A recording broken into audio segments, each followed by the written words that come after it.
I have no idea how you found this show, but I'm glad that you did. Hey, I'm John Hicks. Join me and my band of crazies today on the Retirement Solution Podcast. Here with John Hicks, I'm Jennifer Perry. Thanks so much for joining us this week. And if you want more information on John and the entire team at J. Hagan Capital, if you have a retirement question for us too, just reach out to us on the website at retirementsolutionradio.com. We're also keeping an eye on all these different tax proposals right now being debated in Washington, because one in particular right now is concerning Republican Congressman Kevin Brady. He talked to Yahoo Finance about this recently, John, saying the administration's plans to eliminate what's called the step-up in basis could really affect many of our families. And while it's billed as hitting the wealthy, it is a tax on wealth, but on family-owned farms and businesses, Americans who have created a nest egg, usually in property, for them or for the next generation. And by repealing that stepped-up basis, you've made it just dramatically harder to be able to pass that nest egg down to the next generation without having to carve it up and sell it to pay those taxes. I think it's a pretty cruel tax hike. Cruel tax hike, but what does that really mean for the people you tend to work with, John? Yeah, so I don't know who Congressman Brady was talking to when he said that, but let me break this down real easy. So the current administration is doing everything they can to try to find a way to squeeze more money out of us. And they want to give it to those that typically have worked the least for it. Now, this is called redistribution of wealth. Now, for some people who are the recipients of this, they love this stuff. But you got to pay for this somehow. The current administration wants to keep printing money and hand it to other people all the time. And how he wants to pay for it is on the merits of those that have worked their hind ends off. I cannot be more just absolutely distraught that this keeps going this way. And by the way, it doesn't matter if this is passed. The current administration has about 30 different lists of things that they're going to try to go after to hurt the most the people that have worked the hardest for it. This is not going to hurt the upper class any more than it hurts the middle class. I'm going to say that again. The current proposal and what Representative Brady was talking about, and I agree with this. I've read this bill all the way through, or at least the highlights, because who wants to read 900 pages of nonsense? True. I've read through the highlights of this pretty extensively. And what they're talking about is they're talking about taking away our ability to transfer wealth to the next generation without the government intervening and taking a tremendous amount.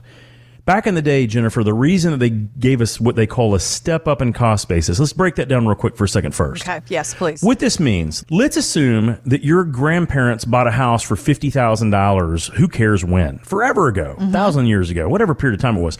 But when you inherit the property, it's worth $200,000. Now, what happens is that right now, when you inherit that property, this worth $200,000 and you sell it, so that you can just go ahead and get the money back from that property, you don't pay very many taxes. You only pay taxes on if the property grew in value from the date that your grandparent died to the date that you sell it. Oh, okay. So basically, when they passed away, if the house was worth $200,000 and you sell it in the next couple months and it's still worth about $200,000, you don't pay any taxes. Now, if you change this law, what happens is you inherit this $200,000 property, but you have $150,000 that you have to pay taxes on. Ooh. And guess what rate that is? Whatever bracket you're in.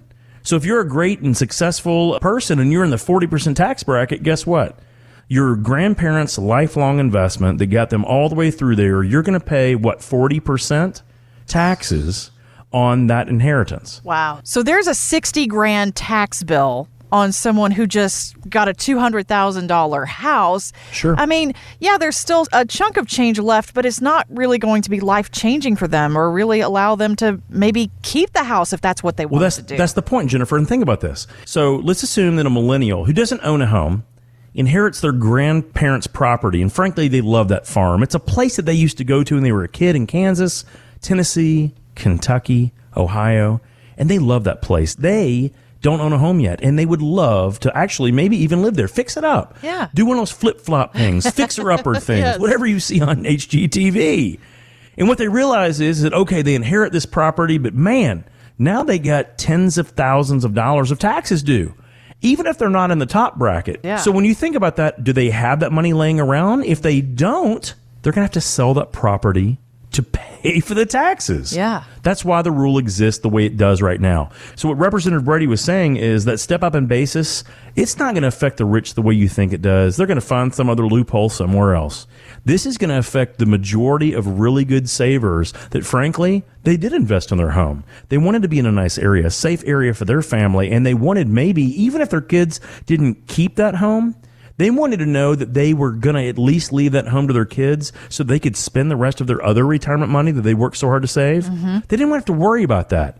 And now what we're finding out is the government wants to go after that last thing that they would have at the end, which would be the home. I think it's dirty, to be honest with you. He called it a cruel tax. I just call it dirty. Yeah, it's dirty. And that's the thing, John. I think about my friends who have done well over the years in that middle class. A lot of times they got that leg up from an older relative who passed on the home or significant stocks or those kinds of things. And so it's kind of like we're putting a bigger divide between the classes. We're kind of eliminating the middle class with policies like this. And that's exactly it. See, Jennifer, at this point, all we've talked about is just if you inherit property. Now, the biggest issue that I have in Louisville is all these folks I talk to all the time that have so much money in UPS stock or Ford stock or GE stock or Papa John's stock or Yum stock. Take your pick. They've worked there for years, yeah. They've worked forever, and they feel confident in that company, but the reason they're doing it is because if anything happens to them, their kids will not have to potentially pay a very high tax bill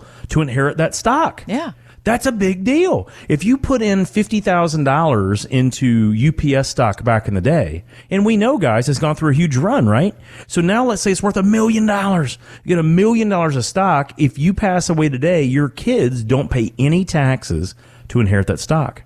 If, however, Biden gets his way, all of a sudden, your kids might have to pay taxes on $950,000.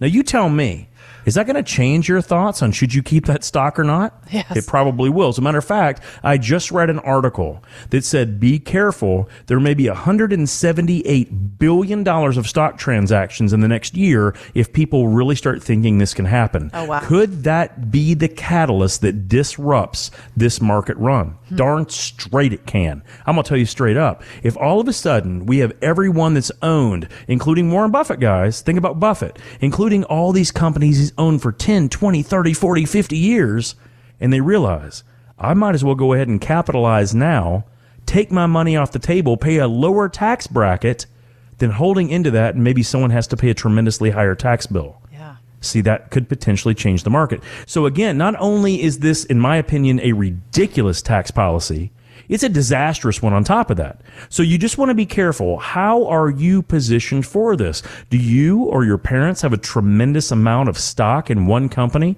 that they may have to pay a huge amount of taxes on, or you might have to pay a tremendous amount of taxes on if you inherit that, or properties? Because now it changes estate planning completely. Yeah. This is why most people, in my opinion, need a fiduciary advisor who pays attention to all these things. Because one simple stroke of a pen can change not only your financial plan, but your tax plan and your estate plan all in one. Like what you hear? Be sure to hit the subscribe button. And thanks for listening to The Retirement Solution with John Hicks. The opinions expressed in this program are for general informational purposes only and not intended to provide specific advice or recommendations for any individual or any specific security. To determine which investments may be appropriate for you, consult your financial advisor prior to investing. Any past performance discussed during this program is no guarantee of future results. J. Hagan Capital is a registered investment advisor. To find out if John Hicks is licensed in your state, please call 502-690-5635. J. Hagan Capital Incorporated is not affiliated with nor endorsed by the Social Security Administration or any other government agency and does not provide legal advice. Annuity guarantees are subject to the claims paying ability of the issuing insurance company. By contacting us, you may be provided with information about insurance products and annuities offered through John Hicks. Kentucky Insurance License Number 998827.